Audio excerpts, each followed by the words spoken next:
Hello everyone, we are about 3/4 the way through Unit 2, so let's get to it.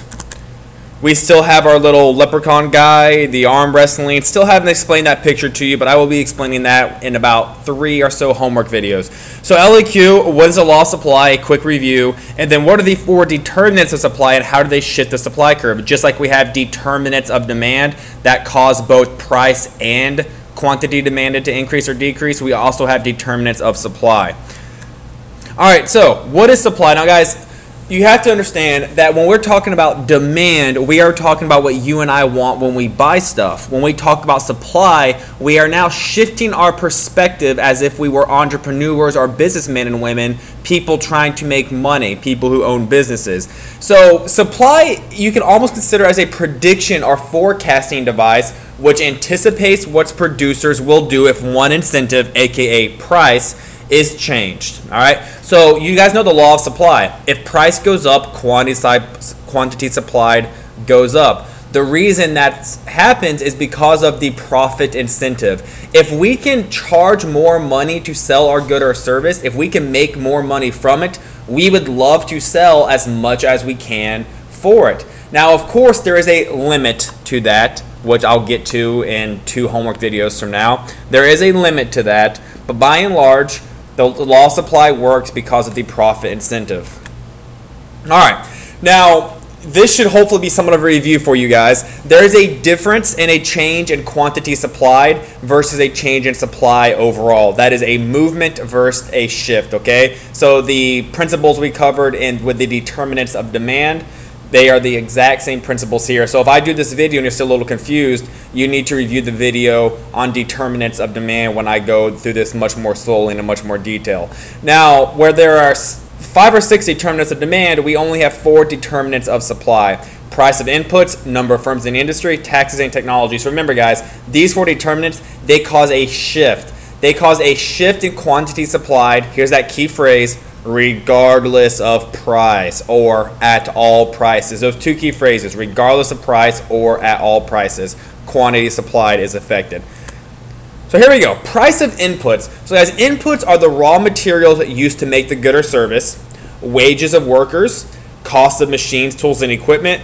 If I read through those, like, wow, that sounds a lot like the 4 factors of production. Well, it is. The price of inputs, I would rename it the cost of the factors of production, okay? So here's how it works. If the price of inputs is lower, that is, it becomes cheaper to make your product, your good or service, the supplier can supply more at lower production costs. This shifts the supply curve to the right, aka more supply. We want to raise our price even higher because we can, and we want to sell even more of it. And then the exact opposite is true. If inputs become more expensive, there's going to be less incentive to produce more because we're not making as much money. Remember guys, supply is a prediction, a forecasting device. It's what we would like to have happen. Does the law of supply work in the real world? No, because of the law of demand. Remember, the law of supply and the law of demand clash with one another. They are at constant odds. It is a war between the consumer side and the producer side. So here's price of inputs. Number of firms in the industry. When I say that, I simply want you to think about competitors, okay? The more competitive a firm is, greater quantities are supplied at every price, okay? So that means there's more supply at cheap prices, there's more supply at moderate prices, and there's even more supply at higher prices because there's simply more stuff to buy. As firms leave an industry, think about Blockbuster. As firms leave an industry, smaller quantities are supplied, shifting to the left. Even though the price is lower, quantity supplied goes down as well. Taxes, this is a good one. Everyone wants cheaper taxes, but as you will find out, there is always more to the argument than the media would have you believe, okay? So if the government imposes more taxes on businesses, so understand guys, when I say more taxes, I'm referring to business taxes, not taxing you and I more, taxing business profits more.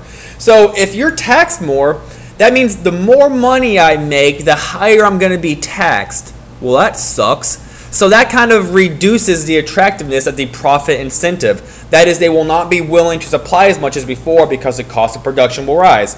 If taxes rise, the supply curve shifts to the left.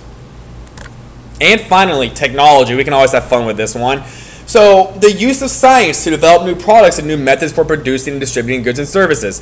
An improvement in technology generally leads to increased efficiency. Again, think about the factors of production. I told you guys from day one, this stuff all ties in together in the long run.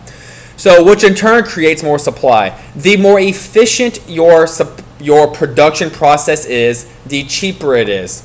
When it is cheaper, that reduces the price of inputs, which in turn wants you to increase your supply overall. Whew, that was a mouthful. Let's do some examples. All right, here we are with the price of inputs. Now remember, labor is a factor of production, and I said factors of production are pretty much the same thing as price of inputs. Oh, I bet you guys would love this.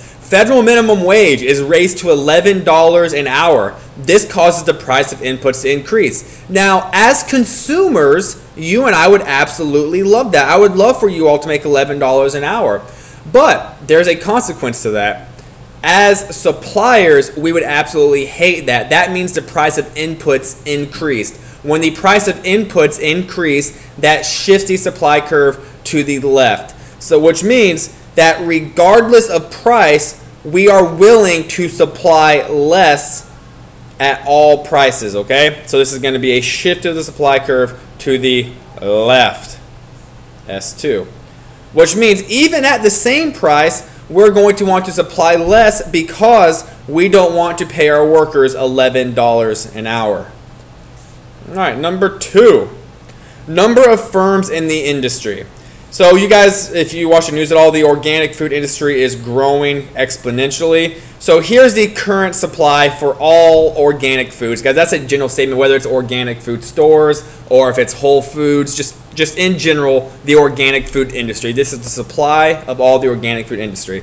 So as it gets more popular, remember, think changes in tastes and preferences and fads, that shifts the demand curve. So as it gets more popular, suppliers want to hop on that bandwagon and meet that increase of demand. The way they are going to meet that increase in demand is by increasing supply. The way they do that is we get more firms in the industry. We increase competition. We want more and more people there. So this is a shift of the supply curve to the right.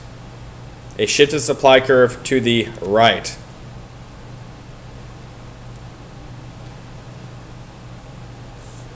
All right, let's take it from there. Taxes, taxes, taxes. Once again, I'm not talking about you and I getting taxed. I am talking about taxes on businesses. So the current corporate tax rate is somewhere in like the mid to upper 20s. I don't recall. It's like maybe 26, 28%, something on those lines. But a very common theme in politics, if you guys follow the news, is they want to increase corporate taxes. Now that sounds lovely and dandy, but there is, a consequence to that. So let's say that they want to increase funding for schools. Well, where are we going to find this money at? I know, let's increase taxes on corporations. That way the state government can make more money. So you guys know that if we are being, when I say we, I'm referring as entrepreneurs, these suppliers. If you mean to tell me the more money I make, the more you're going to tax me, I'm going to get taxed more? Well, that sounds pretty crappy. Why in the world would I why would I follow the profit incentive? Why would I follow the law of supply if I'm going to get penalized more and more and more the more money I make? So this is a shift of the supply curve to the left. That is, regardless of price, my quantity supplied is going to be lower. Regardless of price, my quantity supplied is lower. And finally, we have technology. This is a scary example. I know this would impact a lot of you, but maybe 10 years from now, this is something that would come out. A new robot is developed that can perform the work of drive-through workers at fast food chains such as McDonald's and Taco Bell, thus reducing cost, which is great. Not if you're a consumer, not if you work there, but it's great for the business, great for the entrepreneurs, great for the suppliers. So here's our current supply curve for, let's say, I don't know, all food at McDonald's. Now, if a robot comes along that can reduce cost, make it more efficient, and improvement in technology, this is going to shift the supply curve of McDonald's overall. Because McDonald's will be willing and able to supply more at all prices regardless of cost.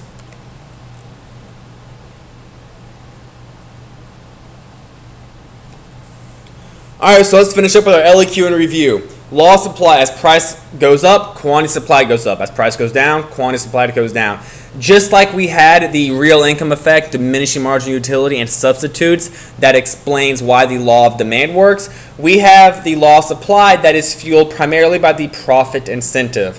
What are the four determinants of supply and how do they shift the supply curve? So the four determinants are the price of inputs, the number of firms in an industry, think competition, taxes, and technology. Thank you for viewing the video. I'll see you all in class.